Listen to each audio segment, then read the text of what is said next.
Hello friends, મારી channel ગુજરાતીમાં તમારું ખૂબ ખૂબ સ્વાગત છે।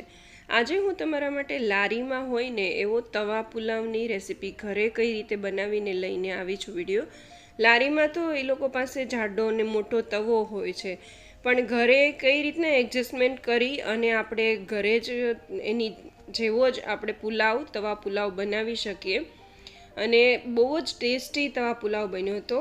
તો જો ચેનલ ઉપર નવા હો ને તો સબસ્ક્રાઈબ જરૂરથી કરી લેજો। અહીંયા મેં 1 કપ રાઈસ લીધા છે ને રાઈસથી 3 ગણું પાણી લીધું છે। એની અંદર 1.5 ટીસ્પૂન જેટલું મીઠું નાખ્યું છે અને પછી રાઈસને મેં 20 મિનિટ સુધી પલળવા માટે રાખી દીધા હતા, એ અત્યારે નાખી દીધા છે।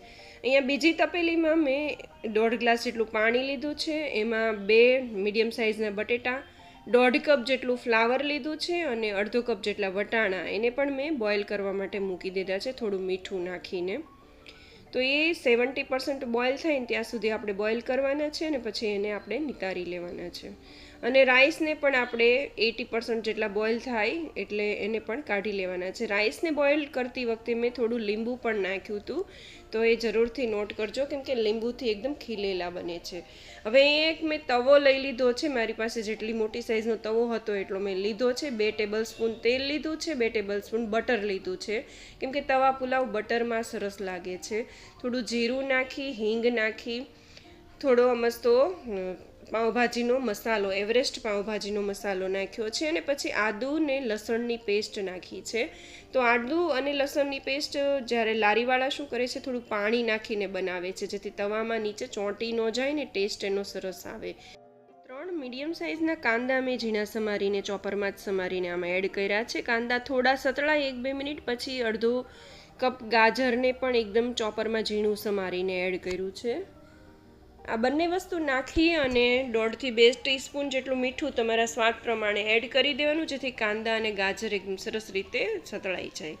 આને આપણે 2 થી 3 મિનિટ સારી રીતે સાંતળી લેવાના છે। આ અડધું બીટ છે, બીટને છાલ કાઢીને આવી રીતે ખમણી લીધું છે। તો લારીવાળા શું કરે છે, રેડ કલર એડ કરતા હોય છે, તો આપણે અહીંયા બિલકુલ કલર વગર, એસેન્સ વગર બનાવવાના છીએ જેથી આપણે અહીંયા બીટ નાખ્યું છે જેથી હેલ્થ બેનિફિટ પણ રહે અને એનો કલર ખૂબ જ સરસ બહાર જેવો જ આવે।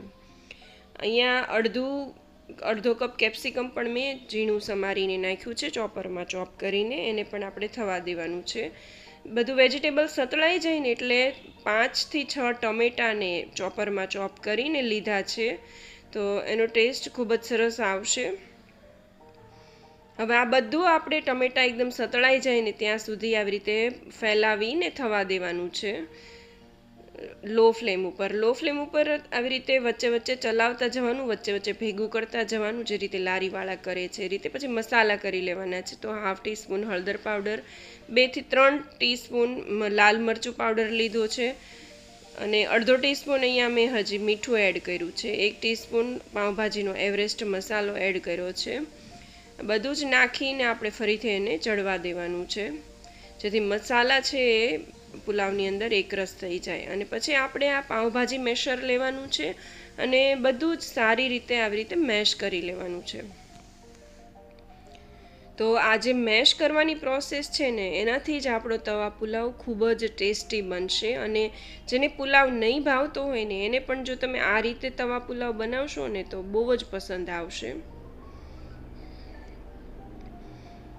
બધું જ સારી રીતે લો ફ્લેમ ઉપર મેશ કરી દેવાનું છે। હવે અહીંયા મેં રાઈસને ચાળ્યા ને ચારણીમાં ત્યારે થોડું પાણી લઈ લીધું હતું, તો એ જ પાણી આપણે અહીંયા ગરમ ગરમ એડ કરી દેવાનું છે। જો તમે એ ન લીધું હોય તો થોડું ગરમ પાણીને એડ કરજો, ગરમ પાણી નાખીને ઠંડુ પાણી નહીં એડ કરતા।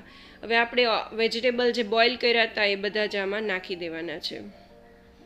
વેજીટેબલ એડ કરીને ફરીથી આપણે બધું મિક્સ કરી અને મેશરથી સારી રીતે બધું મેશ કરી દેવાનું છે જેથી વેજીટેબલ અને ગ્રેવી બધું એક સરસ રીતે ભળી જાય અને આવી રીતે મેશ કરવાથી એનો ટેસ્ટ પણ એકબીજામાં ખૂબ જ સરસ આવી જશે અને પુલાવ આપણો લચકાદાર થશે।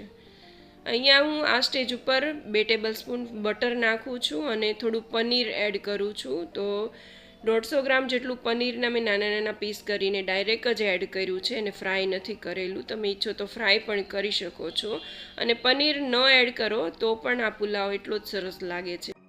આપણે ઘરે જ્યારે પુલાવ બનાવીએ ને ત્યારે તવો આપણો નાનો હોય છે અને બહાર તો એ લોકો બધું જ એક તવામાં એડ કરીને બનાવી શકે છે. તો આપણે શું કરવાનું, એક બીજું પેન લઈ લેવાનું, 2 ટેબલ સ્પૂન એમાં બટર મેં લીધું છે અને આપણે જેટલી જરૂરિયાત હોય ને એટલો મસાલો એમાં પહેલાં એડ કરી દેવાનો અને પછી એની ઉપર આપણે રાઈસ એડ કરી દેવાના. એટલે તવા પુલાવ આપણો બનીને તૈયાર થઈ જશે. જો તમારે બધો જ અત્યારે જ બનાવી નાખવો હોય તો તમે હાફ જેટલું સમાય એટલું તમે અડધું અડધું મિશ્રણ લઈ શકો છો, એટલે તમને મિક્સ કરવામાં પણ પ્રોપર ફાવશે.